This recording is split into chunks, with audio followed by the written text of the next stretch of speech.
Assalamualaikum warahmatullahi wabarakatuh. Alhamdulillah rabbil alamin. Wassalatu wassalamu ala asyrafil anbiya'i wal mursalin Sayyidina wa nabiyina Muhammadin sallallahu alaihi wasallam wa ala alihi wa sahbihi ajma'in. Subhanaka la ilma lana illa ma 'allamtana innaka antal alimul hakim. Rabbi shrah li sadri wa yassir li amri wahlul 'uqdatam min lisani yafqahu qawli. Rabbana zidna ilman nafi'a warzuqna fahman shadiqa wa rizqan thayyiba wa amalan mutaqabbala. Amin ya rabbal alamin. Amma ba'du. Segala puji bagi Allah yang telah banyak melimpahkan karunia nikmat-Nya kepada kita semua, terutama nikmat yang terbesar, yaitu diberikannya kita nikmat iman dan Islam. Dengan nikmat tersebut kita bisa melaksanakan perintah-perintah Allah beserta larangan-larangannya, dan juga kita diberikan berupa nikmat kesehatan yang dengan nikmat tersebut kita dapat melaksanakan ketaatan beribadah kepada Allah dengan sebaik-baiknya. Saudara-saudara sekalian yang mudah-mudahan dirahmati Allah Subhanahu wa taala, dalam kesempatan kali ini kita akan membicarakan tentang begitu pentingnya masalah perkara ibadah salat dalam kehidupan kita sehari-hari. Karena bagaimanapun perintah ibadah salat itu hukumnya adalah wajib. Maka oleh karena itu hendaklah selalu kita benar-benar menjaga salat kita dengan kita selalu mendirikan salat, melaksanakan ibadah kepada Allah. Sikap kaum muslimin dan muslimat pada zaman ini yang mengabaikan amalan serta ajaran agama Islam, saya kira tidak perlu dibicarakan lagi. Bahkan salat sebagai tiang agama dan sebagai sendi yang begitu penting setelah iman, serta amalan yang pertama kali akan ditanya pada hari hisab, pada di akhirat nanti, pada hari kiamat nanti. Perkara ibadah salat itulah yang akan ditanya oleh Allah. Sudah benar-benar diabaikan perkara salat tersebut pada zaman sekarang ini. Setiap ajakan ke jalan Islam yang dilakukan oleh orang-orang memiliki perhatian terhadap agama pada masa kini nampak seperti usaha yang sia-sia. Tetapi pengalaman menunjukkan ternyata usaha tersebut tidaklah sia-sia selama seseorang memiliki akal sehat dan tidak membenci agama. Insyaallah sabda-sabda Rasulullah sallallahu alaihi wasallam tetap akan memberikan manfaat kepadanya. Dengan pandangan inilah dan karena keinginan untuk permintaan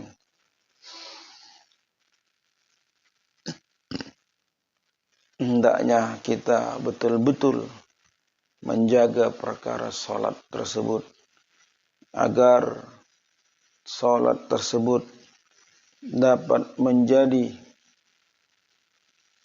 suatu bekal takwa yang terbaik dalam kehidupan kita ini.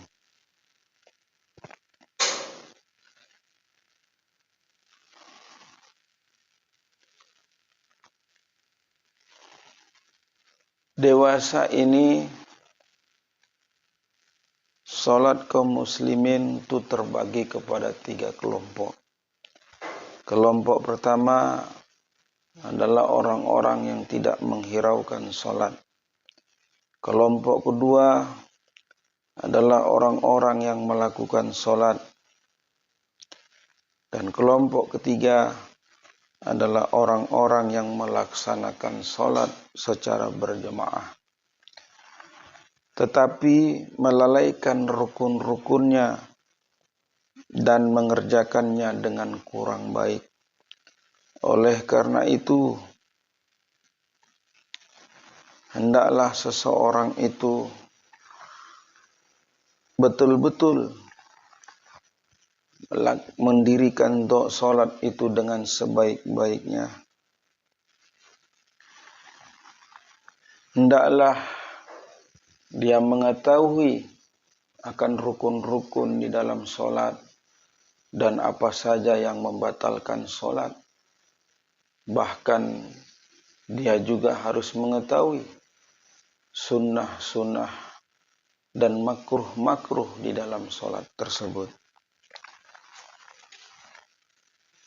Kalau seseorang melaksanakan salat 5 waktu dengan ilmu pengetahuan agama yang dia pelajari, maka salatnya akan menjadi ibadah yang baik di sisi Allah. Karena bagaimanapun setiap ibadah yang kita lakukan, apalagi melaksanakan ibadah salat, hendaklah terlebih dahulu kita mempelajari ilmunya. Kita bisa belajar kepada guru-guru agama kita yang mengajarkan tentang bagaimana melaksanakan ibadah salat dengan benar dan dengan sebaik-baiknya.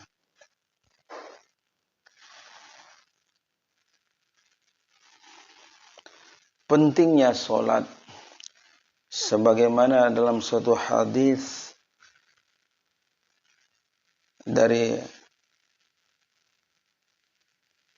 Ibnu Umar radhiyallahu anhu, beliau berkata, qala Rasulullah sallallahu alaihi wasallam, bunyal islamu ala khamsin, syahadati an la ilaha illallah wa anna muhammadar rasulullah wa iqamis shalah wa ita'iz zakah wal haji wa shaumi ramadan, muttafaqun alaih.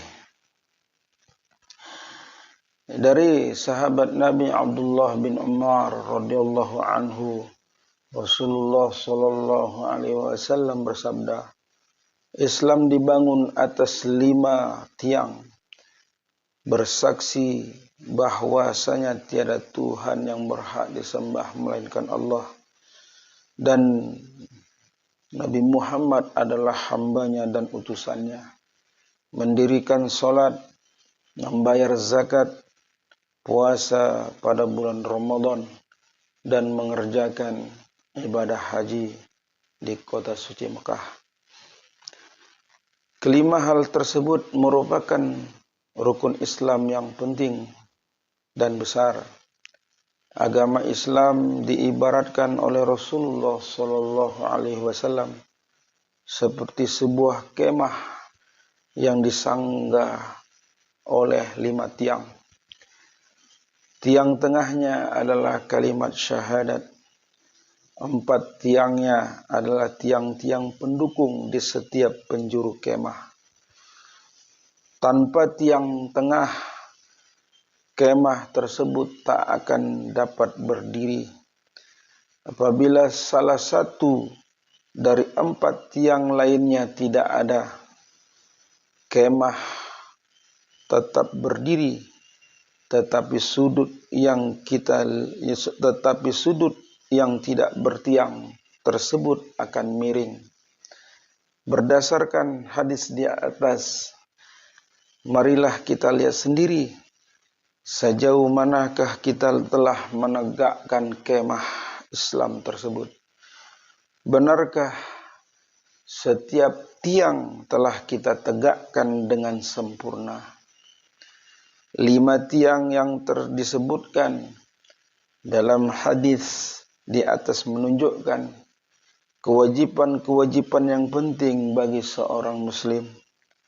Sungguh tidak mungkin bagi seorang muslim apabila tidak memiliki salah satu dari tiang tersebut. Meskipun penting bagi setiap muslim untuk memperhatikan semuanya, dalam Islam tiang solat adalah tiang terpenting setelah iman. Sahabat Nabi Abdullah bin Mas'ud radhiyallahu anhu berkata, aku pernah bertanya kepada Rasulullah sallallahu alaihi wasallam, amalan manusia yang manakah yang paling dicintai oleh Allah? Rasulullah sallallahu alaihi wasallam menjawab, salat. Kemudian kutanya lagi, lalu apa? Jawab Rasulullah, berbuat baik kepada kedua orang tua. Kemudian kutanya lagi, setelah itu apa? Rasulullah sallallahu alaihi wasallam menjawab, jihad fi sabilillah.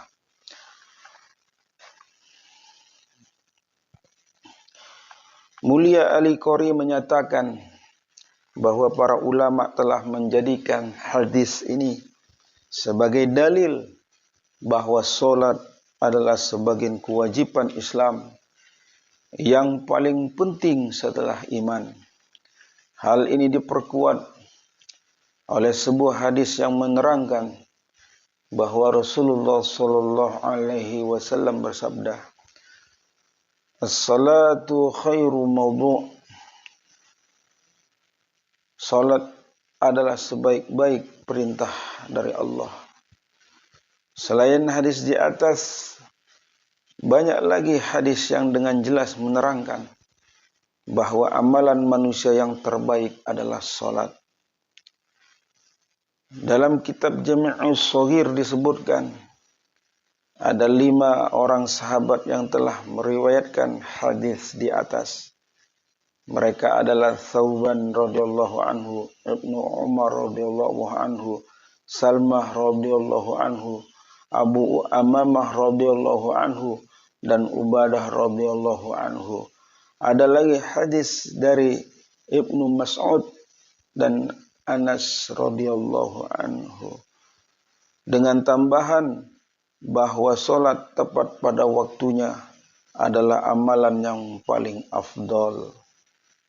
Ibnu Umar radhiyallahu anhu dan Ummu Farwah juga telah meriwayatkan bahwasanya salat tepat pada waktunya adalah amalan yang paling afdol. Semua hadis di atas memperkuat maksud hadis di atas. Sebagaimana dalam hadis diriwayatkan bahwasanya dari sahabat Abu Darda radhiyallahu anhu, anna an-nabiy sallallahu alaihi wasallam kharaja fi syita'i wal waraqu yatahafatu fa akhadha bi husnin man syajaratin faja'ala dhalikal waraqu yatahafatu faqala ya Aba Dzar, qultu laika ya Rasulullah, labbaika ya Rasulullah, qala innal abdul muslim liyusalla salata yuridu biha wajah Allah fatahafatu anhu dhunubuhu kama tahafata hadzal waraqu wa an hadhihi syajarah. Rawahu Ahmad. Dari Abu Dzar radhiyallahu anhu, sesungguhnya Rasulullah sallallahu alaihi wasallam pernah keluar dari rumahnya ketika musim gugur. Rasulullah sallallahu alaihi wasallam mengambil sebuah ranting pohon. Kemudian beliau mengguncang-guncangkannya sehingga berguguran daun-daunnya. Beliau bersabda, "Wahai Abu Dzar." Abu Dzar menyahut, "Labbaik ya Rasulullah." Beliau bersabda, "Sesungguhnya apabila seorang muslim menunaikan salat semata-mata karena Allah, maka dosa-dosanya akan berguguran sebagaimana daun-daun ini gugur dari rantingnya."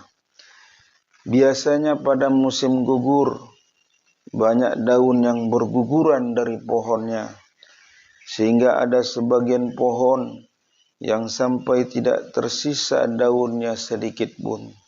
Itulah hasil salat yang dilaksanakan dengan ikhlas berserta dengan ilmu yang dimilikinya.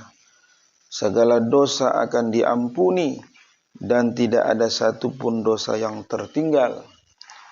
Menurut sebagian ulama, hanya dosa-dosa kecil saja yang dapat diampuni dengan salat. Sedangkan dosa-dosa besar tidak akan diampuni kecuali dengan bertaubat kepada Allah. Oleh karena itu, di samping mengerjakan salat, hendaknya kita tetap bertobat dan beristighfar agar kita tidak dimasukkan ke dalam golongan-golongan orang-orang yang lalai. Semoga Allah dengan kemurahannya mengampuni dosa-dosa kita yang kecil maupun yang besar. Mudah-mudahan kita termasuk daripada orang-orang yang benar-benar melaksanakan salat dengan keikhlasan dan dengan ilmu yang kita miliki, agar salat kita tidak menjadi sia-sia, agar salat kita dapat menjaga diri kita dari perbuatan keji dan mungkar dan mendapatkan ampunan dari Allah Subhanahu wa taala dengan menghapus setiap kesalahan dan dosa-dosa yang kita perbuat.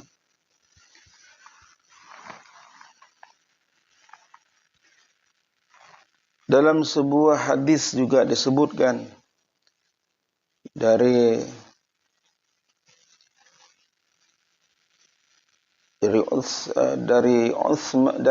Abu Utsman radhiyallahu anhu berkata,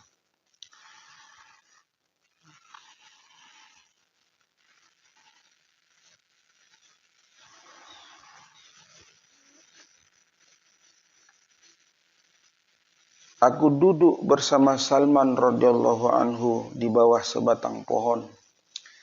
Dia mengambil sebatang ranting kering dari pohon tersebut dan mengguncang-guncangkannya, sehingga daun-daunnya berguguran.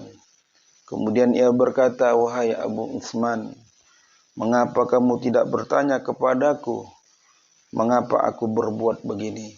Aku bertanya, 'Mengapa engkau berbuat demikian?' Dia berkata, 'Beginilah Rasulullah sallallahu alaihi wasallam melakukannya di hadapanku ketika aku bersama beliau di bawah sebatang pohon. Beliau mengambil ranting kering dan mengguncang-guncangkannya sehingga berguguran daun-daunnya. Beliau bersabda, 'Wahai Salman, mengapa kamu tidak bertanya kepadaku, mengapa aku berbuat begini? Aku bertanya, mengapa engkau berbuat demikian? Beliau bersabda, sesungguhnya apabila seorang muslim berwudu dengan sempurna, kemudian sholat 5 waktu, niscaya berguguranlah dosa-dosanya, sebagaimana daun-daun ini berguguran. Kemudian beliau membacakan satu ayat yang artinya, A'udzu billahi minasyaitonir rajim. Aqimus sholata tarafayin nahari wazulfan minal laili innal hasanati yuzhibnas sayyiati dzalika dzikra lidzakirin.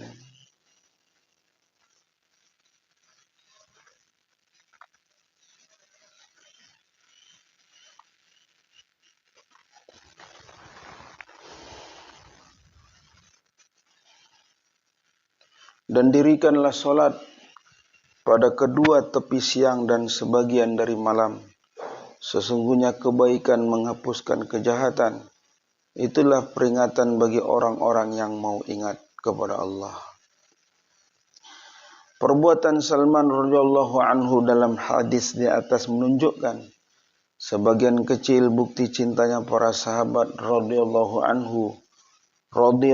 anhum kepada Rasulullah sallallahu alaihi wasallam. Siapa saja yang mencintai orang lain, maka dia akan berbuat atau meniru-niru setiap perbuatan kekasihnya. Begitulah yang dilakukan oleh para sahabat radhiyallahu anhum. Mereka sering mengulangi sabda-sabda Rasulullah sallallahu alaihi wasallam seraya meniru perbuatan beliau sebagaimana yang dilakukan oleh Rasulullah sallallahu alaihi wasallam.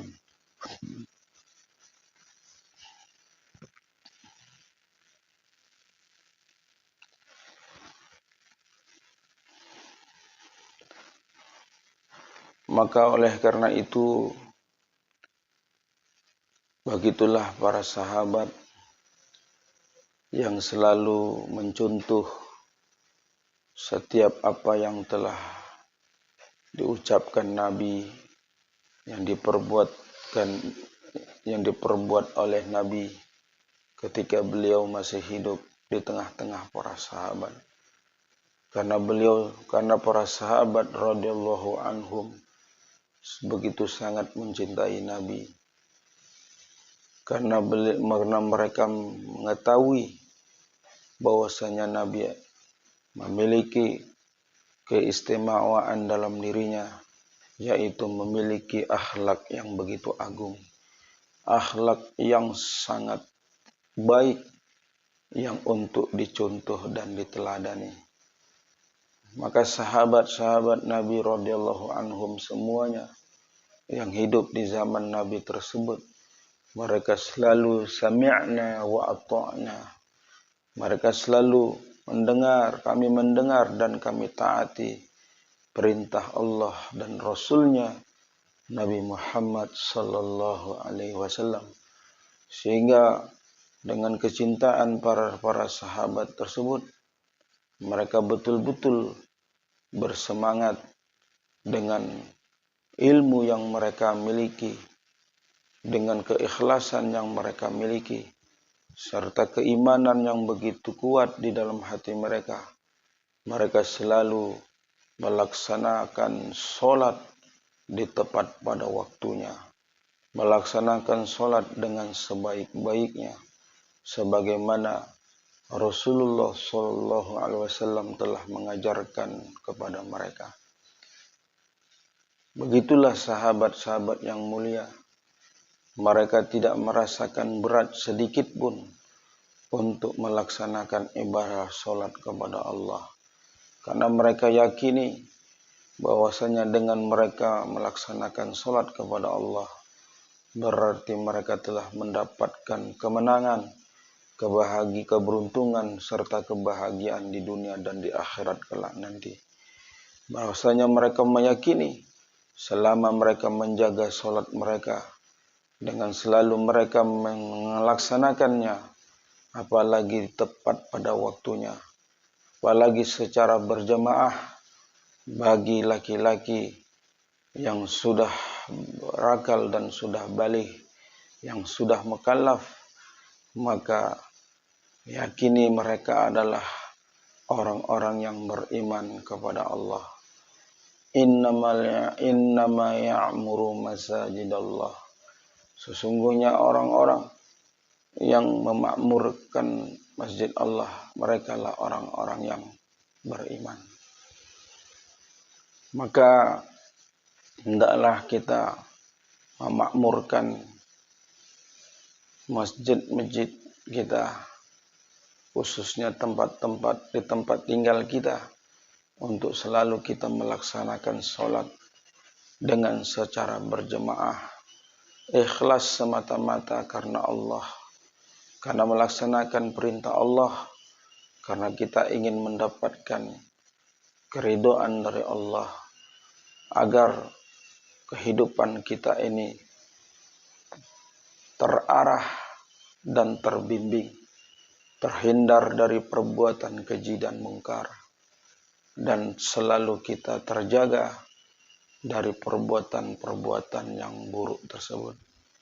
Sehingga dengan sholat yang kita laksanakan, maka kita akan digolongkan oleh Allah, dikumpulkan oleh Allah nanti, tidak hanya di dunia dan di akhirat nanti, kita dikumpulkan oleh orang-orang yang sholihin, orang-orang yang beriman dan bertakwa, orang-orang yang terlebih dahulu memperjuangkan dan membela agama Allah ini, agar kita selamat daripada siksa azab api neraka. Maka oleh karenanya begitulah penting kita menjaga sholat kita, karena bagaimanapun sholat tidak dapat kita tinggalkan.